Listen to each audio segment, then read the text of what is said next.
풍선 3대1 비행 전 계획. 서론에서는 비행 계획에 대한 무대를 설정하며 이는 발사 전에 훨씬 앞서서 시작된다고 강조합니다.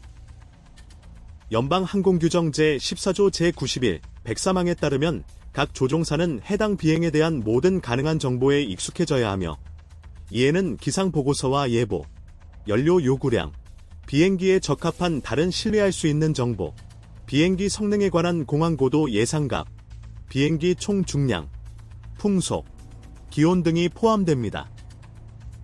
민간 및 상업 자격증을 위한 실기시험 기준에서는 안전한 비행을 위해 기상 데이터의 사용 및 해석, 항공 및 지역 차트의 사용 및 해석, 그리고 풍선의 성능 및 제한과 같은 여러 가지 사항이 명시되어 있습니다.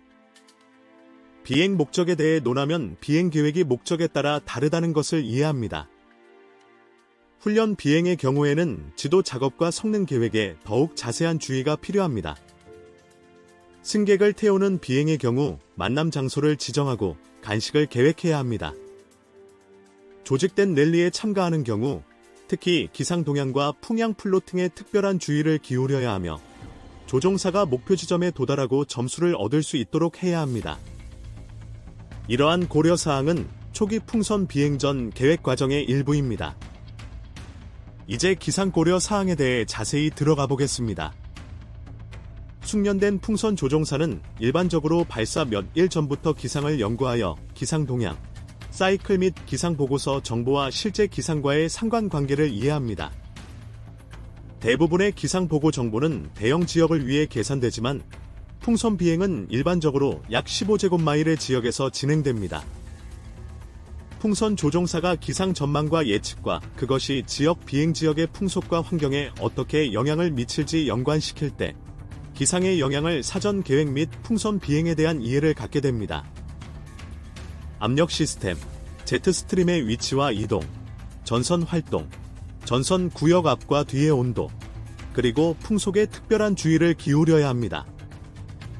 제한된 비행 날짜가 가까워질수록 가능한 기상 예측이 가능하지만 조종사는 비행 72시간 이전의 기상 예보가 절대적인 것이 아니라는 것을 기억해야 합니다.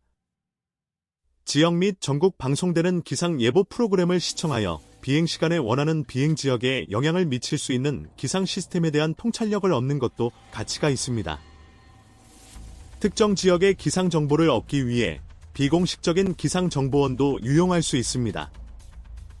비행을 계획 중인 지역에서 비행하는 풍선 조종사들에게 연락해보고 처음 훈련을 받을 때나 새로운 지역에서 비행할 때 기상 패턴에 대한 세부 사항을 알아내는 것이 도움이 됩니다.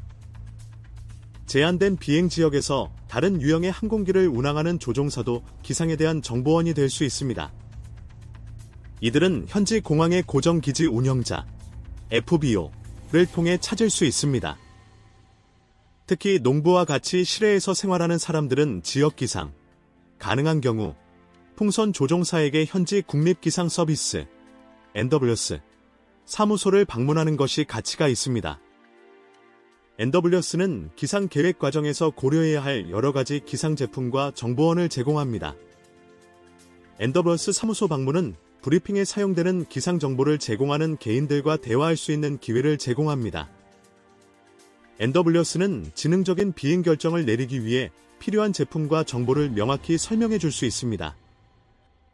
마지막으로 비행 예정일 전날 또는 오후 비행의 경우 아침에 비행 서비스 스테이션 FSS의 전망 브리핑을 요청해야 합니다. 이러한 브리핑은 특정 비행 기간보다 6시간 이상 미리 제공됩니다. 표준, 요약 및 전망 3가지 유형의 브리핑이 제공됩니다. 이에 대해 더 자세히 다룰 예정인 제4장인 기상이론과 보고서에서 자세히 설명될 것입니다. 이러한 브리핑 정보는 비행에 대한 잠정적인 결정을 내리는 데 사용되며 출발, 비출발 여부 및 비행 가능한 방향과 관련된 정보를 제공합니다. 또한 조종사는 비행 지역에 대한 지역 및 지역 예보에 특별한 주의를 기울여야 합니다. 종합하면 이러한 철저한 계획 과정은 비행을 위해 조종사를 안전하고 성공적으로 준비시킵니다. 비행 전에는 포스스로부터 표준 브리핑을 받아야 합니다.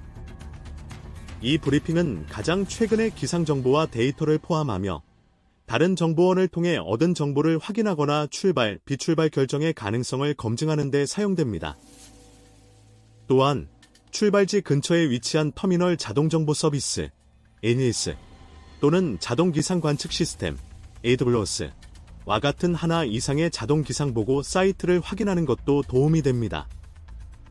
NES와 AWS는 실시간으로 즉각적인 정보원의 장점을 제공하며 전화로 연락하거나 항공 무선파로 모니터링할 수 있습니다. 출발지로 향하면서 기상 정보를 수집하기 위해서는 현재 바람의 표시를 찾을 수 있습니다.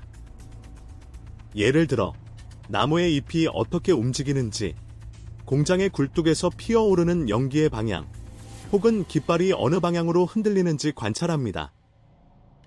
이러한 모든 징후는 지상과 낮은 고도에서 현재의 바람의 좋은 지표를 제공합니다.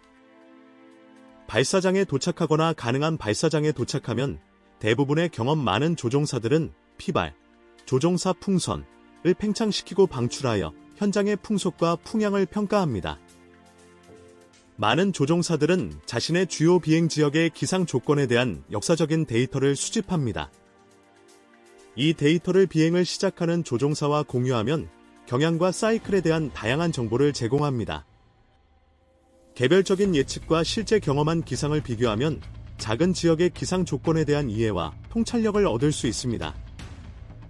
인근 기상 보고소의 기상 보고와 실제 경험한 기상을 비교하는 것도 훌륭한 학습 도구가 될 수 있습니다. 이러한 연습은 특정 비행 지역에서 일반적인 기상 패턴에 대한 통찰력을 제공합니다. 기상 브리핑 기록을 기록하기 위한 개인적인 형태를 개발하는 데 사용될 수 있는 샘플 기상 브리핑 체크리스트는 브로그에서 확인할 수 있습니다. 인터넷을 통해 기상 정보를 얻을 수 있는 다양한 소스들이 있습니다. 이러한 모든 사이트는 기상에 대한 자료와 참고 정보를 제공합니다. 이러한 웹사이트 중 어느 하나도 공식적인 기상 브리핑을 제공하지 않는다는 것을 기억해야 합니다. 공식적인 브리핑을 받기 위해서는 FSS에 전화하거나 사용자 직접 접속 단말 시스템, VAS와 같은 온라인 브리핑 서비스를 이용해야 합니다. 적절한 브리핑을 받지 못하면 사건이나 사고 발생 시 조종사에게 책임 문제가 발생할 수 있습니다. 예보는 시작하기 좋은 출발점이지만 기상 계획의 끝은 아닙니다. 예측되지 않은 사건들은 지속적으로 발생합니다. 작은 지역의 기상을 이해하는 능력은 필요하며 이는 실전과 경험을 통해 발전할 수 있습니다.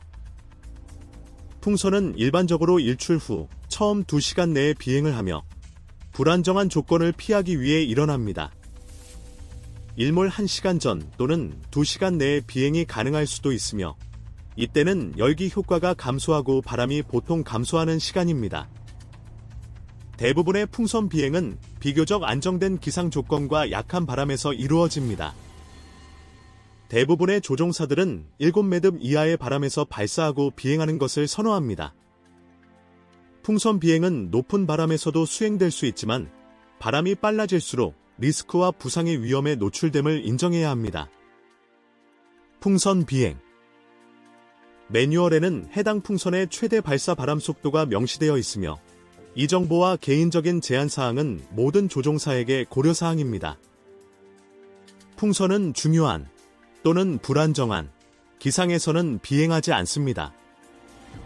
스콜라인이나 토네이도 경보 또는 경계 상황에서는 풍선을 발사하지 않아야 합니다. 강수 중에 비행하는 것은 좋지 않은 실천입니다.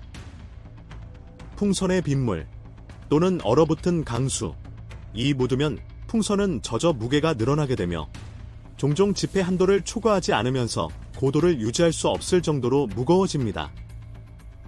비행 온도로 가열된 젖은 풍선은 열로 인해 직물 코팅 및 처리가 악화되어 직물의 수명을 줄일 수 있습니다.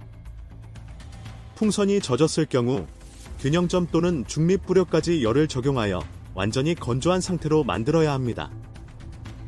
강수는 종종 대기를 불안정하게 만듭니다.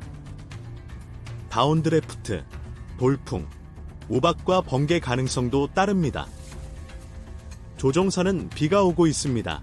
는 사실을 알기 위해선 마지막으로 알게 될 수도 있습니다.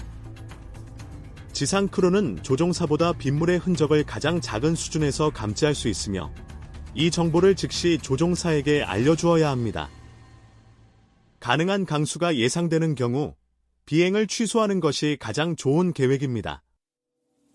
좋아요와 구독을 누르고 댓글을 남겨주시면 전자책 31권 중 한 권을 무료로 다운로드할 수 있는 쿠폰을 드립니다. 그러나 각 개인은 31개의 전자책 중 최대 1분개까지만 무료로 다운로드할 수 있습니다.